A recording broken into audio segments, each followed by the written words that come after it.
Ito na pala yung part 2. Guys, kung din nyo pa napapanood yung part 1, papakita ko sa inyo. Okay guys. Mamaya kasi nagsha-shoutout tayo. Okay. Wala nang yung nakita ko kahapon. Si 67. Ay, wala pa kasi tayo niyan. Okay. Wait lang.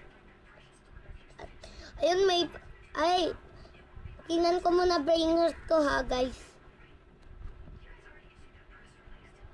Dito pala yun. Kailangan daw lang. 3, 3, 1 naman. Wala tayo naman yan, guys, di ba? Tingnan mo, baliktad ba yung lagyan natin? Kahapon, kasi nabaliktad eh.